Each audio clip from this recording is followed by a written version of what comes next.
Hey everybody, how's it going? So today we are checking out the brand new Flatline from Submission Audio. Why should you care? Because it can give you mixes like this.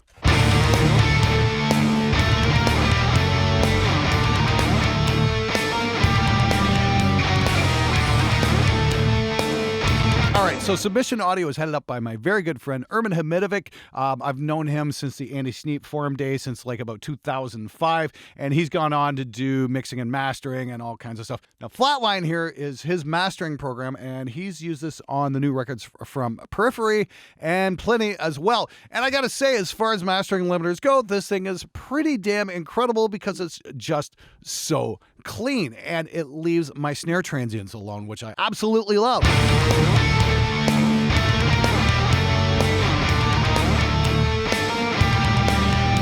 Now that might even be a little loud for a master. I can pull this back a little bit.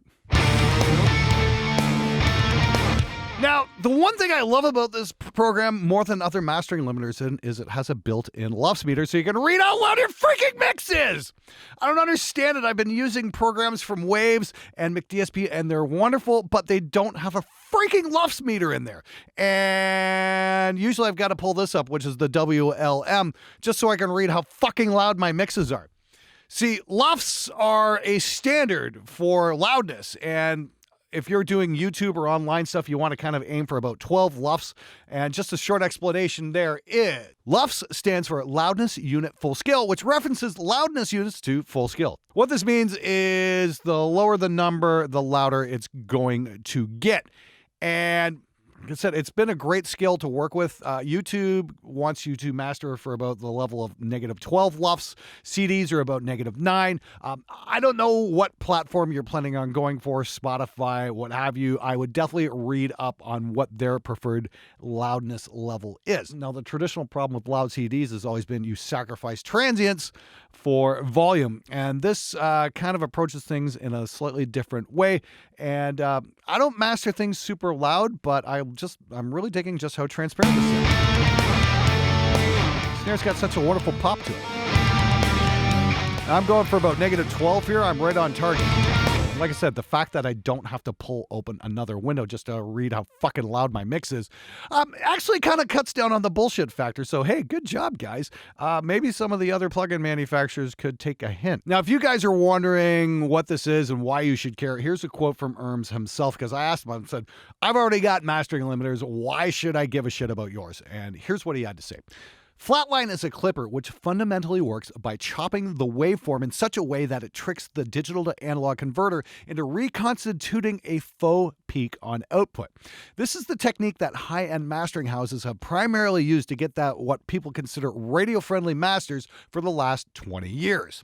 Flatline essentially gives people the sound they would have got by clipping $10,000 converters in the traditional paradigm, and mastering engineers we've had testing it have said as much. They often found it beating out said units, which is an insane value proposition for any customer. Now, I know exactly what he's talking about because I did a trip up to Lacquer Channel Mastering there a couple of years ago to talk about how they do vinyl. And Phil Dimitro, who I've worked with on a couple of records at that spot, had said pretty much the same thing. He'll just clip things on the way in because his converters are that good. So basically, it's reconstituting the peaks, and that's why this sounds so freaking transparent on the snare transients. I mean, you get a gain reduction meter here. If we turn off the other meters and just read what's going on here in terms of gain reduction, and that's turning down just the loud parts, this is what we're getting here.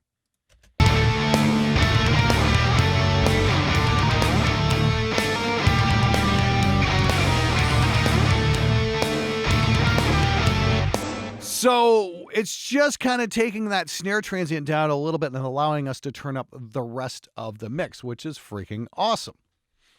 This is kind of exactly what analog tape used to do, which it would kind of round off the transients and give you kind of a smoother sound. So they're kind of doing the same idea. Now, you can unlink this here, and if I bring down the threshold and take the shape off, you can hear what's going on. You can hear the clipping going on here.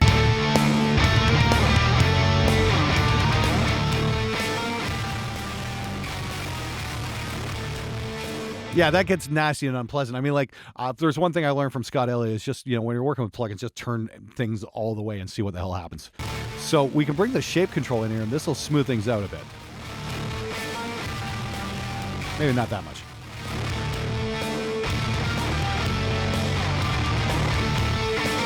harsher, softer. Now, when we're way back here in something sane, you see it's kind of grabbing everything here. We take the shape back. Maybe bring it back a bit just so it grabs those snares. So it's just kind of gonna round off the snare transients just a teensy bit, and that's all it's going to affect. That is super cool.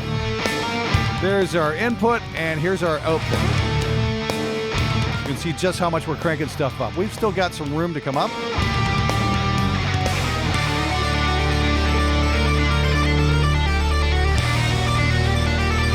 Let's just reset that. Keep the link together, bring it down,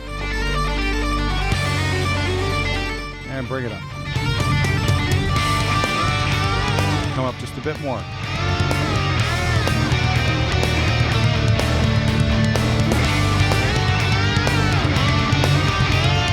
Okay, we're about, okay. I love this little reset button. That just makes life so much easier because I've got the LUFS reaction set to fairly slow. What do we got here? We got a little control here. Is this a control here? Integrated, short-term, momentary. Let's go short-term. Let's see what we get. Okay. Now I can read that a little bit easier.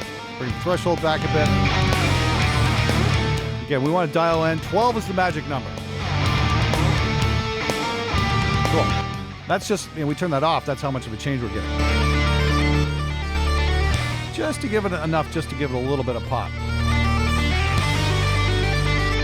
That's super cool. I love how clean that is. And I also love the fact that you can resize the interface here and go. Can we get small this time? There we go. So if you're an old guy like me and you're on a 4K screen and going, what the hell is this? Got the old bifocals out. You can make this a little bit easier to read. I love that about new plugins, that you can change the interface size. I think that's absolutely brilliant. So that was pretty cool. Let's see what happens if we take this up to CD level, which is about 9 LUFS, and just crank the piss out of this and see what we get. Again, we're just going to go full reset here and just kind of dial it in for a CD level. See how much it hurts the snares and the drum. See how much of that it kills. That's always been the thing when I was mastering discs for clients is, you'd have to get things to CD level, which meant louder than fuck usually, and you usually wound up hurting the drums quite a bit, just trying to squeeze everything in. This seems to be a lot more gentle in the whole process. Let's check it out here. Just starting to take off a little bit here. At 11. Let's bring it up to 9, see what we get. Oh, -6. Wow.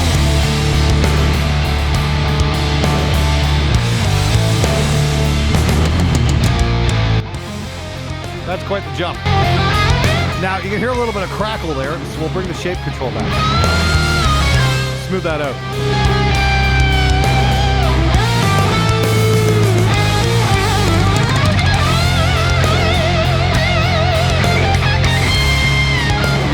That might be a little insane. Let's bring that up a little bit to like -9. That should be sane CD level.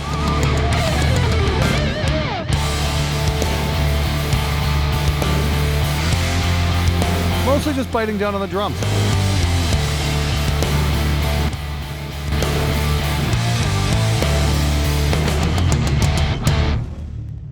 That's super freaking cool. I gotta say, wow, that's for a CD level master, that was really easy to do. Now, the other thing is, I actually had Flatline going on the drum room because I was messing around with some of the presets. And this was done by Forrester Savell, and I saw Room Smash. So if we take I've got my other McDSP strip, which I absolutely love on drum room. So there's our drum room. That's with McDSP. It sounds lovely. Using Flatline, this just seems to be a little bit smoother sounding. Gives a little bit more snare.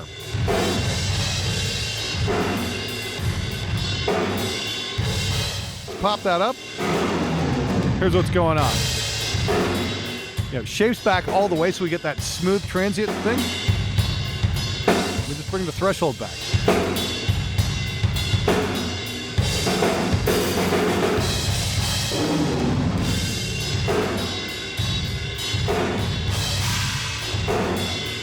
Again, against the McDSP. Pretty close. McDSP is a little bit squishier.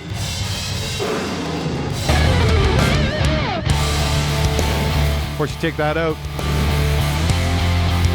Kind of lose some of the fun there.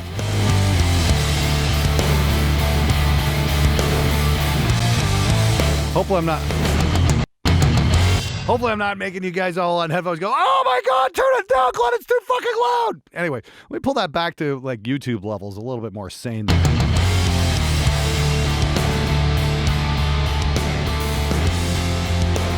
There we go. That's super cool. Now, another place where I'm using it is on guitars. I'm using it on rhythm guitars here as well, just to kind of take a little bit of the palm mutes down a little bit. Like right on that da da da da da da da da, you know, you can see right on the tom filter.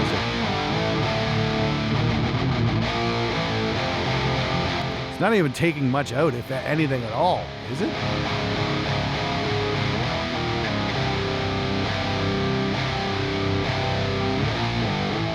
Oh wow, we'd have to take the threshold down here. Just kind of even things out a wee bit. Again, a little bit of shape on there. That back up a little bit.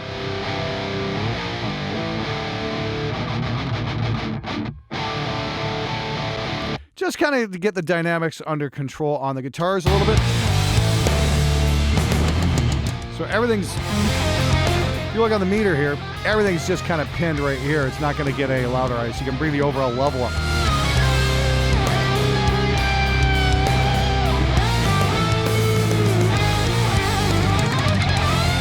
Take that off.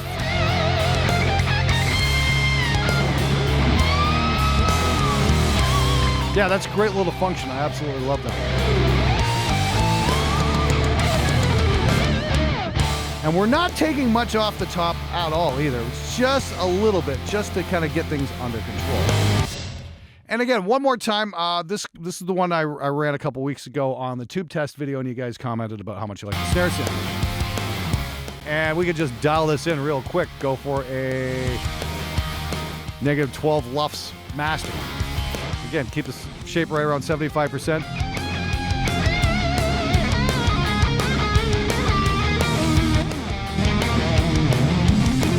Does the trick just like that.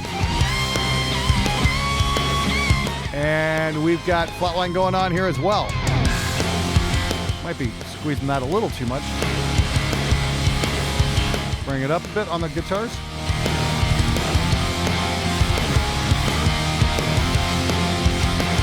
Bring that back a touch. There you go. Just like that. It is that simple. As far as modern tools go, that one's one of the better ones as far as I'm concerned. It helps you save time, gets you where you want to go, and you're not really messing with anything. Now, just before I go here, I got another quote from Erms here. And this is, again, his explanation here. The key feature is the shape knob, which allows you to soften the clipping curve as much as is necessary. I normally start at around 95% for rock metal material and work my way up or down from there. The closer to 100%, the more clean and honest the master to the mix, but the more likely to crackle. The lower, the safer and more glued everything sounds, but after a point, it begins to sound somewhat dull and subdued. So it's definitely a case of make sure the juice is worth the squeeze. If you're going to turn on that soft clipper, it's great, but just don't overdo it. Don't go too far. Bring that guitar down just a bit there. Crank it all the way. Definitely gets a little muddy there. See, it's kind of clipping the guitars as well. And as we pull it back, you can just have it do the drums.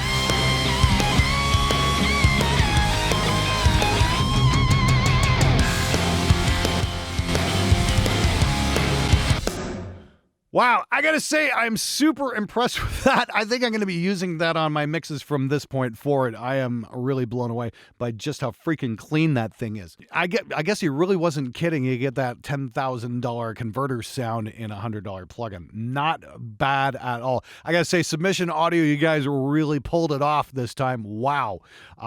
I'm definitely looking forward to using this on a number of sources. And yeah, the usual culprits. Master bus, guitar bus, and maybe even drum room from time to time, depending on what kind of a sound I'm looking for. Very cool stuff indeed. Anyway, you guys can grab a 7-day demo for absolutely free. Just follow the link in the description below. It's definitely worth checking out, especially if you want to get very, very clean sounding masters and not break the bank doing it. Anyway, thanks so much for watching. I'll see you guys next time.